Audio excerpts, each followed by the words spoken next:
டெல்லி சட்டப்பேரவை தேர்தலுக்கான வாக்குப்பதிவு இன்னும் 3 நாட்களில் நடைபெற உள்ள நிலையில் கடைசி நேரத்தில் ஆம் ஆத்மி கட்சிக்கு விழுந்திருக்கும் அடி களத்தில் பரபரப்பை ஏற்படுத்தியிருக்கிறது.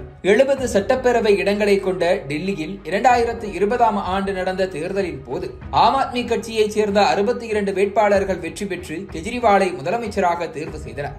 ஆனால் இவர்களில் 8 பேர் 2025 சட்டப்பேரவை தேர்தலுக்கு வெறும் 4 நாட்களே இருக்கும் நிலையில் திடீரென கட்சியை விட்டே விலகி இருப்பது ஆம் ஆத்மிக்கு பெரிய பின்னடைவாக பார்க்கப்படுகிறது. டெல்லி மதுபான கொள்கை முறைகேடு வழக்கில் கடந்த ஆண்டு மக்களவை தேர்தலுக்கு முன்பு கைது செய்யப்பட்ட அரவிந்த் கெஜ்ரிவால் 153 நாட்களுக்கு பிறகுதான் பிணையில் விடுவிக்கப்பட்டார். சிறையில் இருந்து வெளிவந்ததும் தனது முதலமைச்சர் பதவியை ராஜினாமா செய்தவர் மக்கள் தன்னை நிரபராதி என்று முடிவு செய்து வாக்களித்தால் மட்டுமே முதலமைச்சராக நாற்காலியில் अमरवेन के सूलुरैता 2 दिन के बाद आज से 2 दिन के बाद मैं सीएम की कुर्सी से इस्तीफा देने जा रहा हूं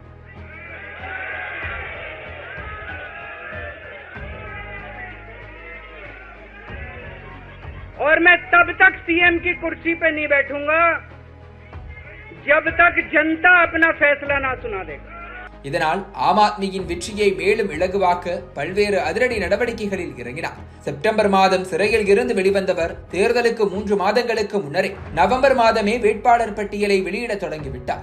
10 ஆண்டுகளாக தேசிய கட்சிகளின் ஊழல்களை மையப்படுத்தி பிரச்சாரம் செய்து ஆட்சியை பிடித்து வந்த ஆம் ஆத்மி இந்த முறை தனக்கு எதிரான ஊழல் குற்றச்சாட்டை எதிர்த்து களத்தை சந்திக்க வேண்டும் என்பதால் முன்னரே கிரவுண்டை தயார் செய்வதற்காக இந்த ஏற்பாட்டை செய்திருந்தார் கெஜ்ரிவால். மேலும் போட்டியிடும் வேட்பாளர்களின் வெற்றி வாய்ப்பை இலகுவாக்குவதற்காக சர்வே மேற்கொண்டு மக்கள் மத்தியில் அதிருப்திக்குள்ளாகி இருக்கும் 20 சிட்டிங் எம்எல்ஏக்களுக்கு சீட்டு வழங்காமல் புதியவர்களுக்கு சீட்டு வழங்கினார். இதில் காங்கிரஸ் பாஜகவில் இருந்து கட்சி தாவி வந்த அரசியல் புள்ளிகளும் உள்ளனர்.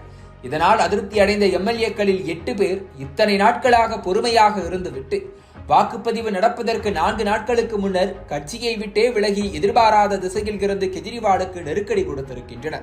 Manipur MLA Girish Soni, Tilokpura MLA Rohit Mehrolia, Kasturba Nagar MLA Madan Lal, Janakpuri MLA Rajesh Rishi, Mehrauli MLA Naresh Yadav, Palam தொகுதி MLA Bhavna Gaur, Adarsh Nagar MLA Pawan Kumar Sharma, Bijwasan MLA BS Joon ஆகியோர்தான் அந்த 8 சிட்டிங் எம்எல்ஏக்கள்.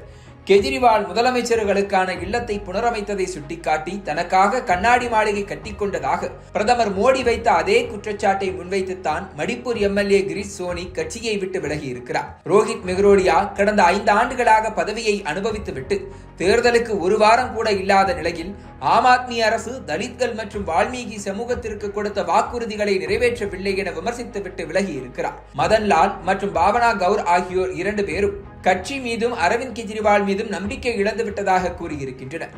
ராஜேஷ் ரிஷி, பவன்குமார் சர்மா ஆகிய 2 பேரும் ஆம் ஆத்மி கட்சி எந்த கொள்கைகளின் அடிப்படையில் கட்டி எழுப்பப்பட்டதோ அந்த கொள்கைகளில் இருந்தே விலகிவிட்டதாக விமர்சித்திருக்கின்றனர்.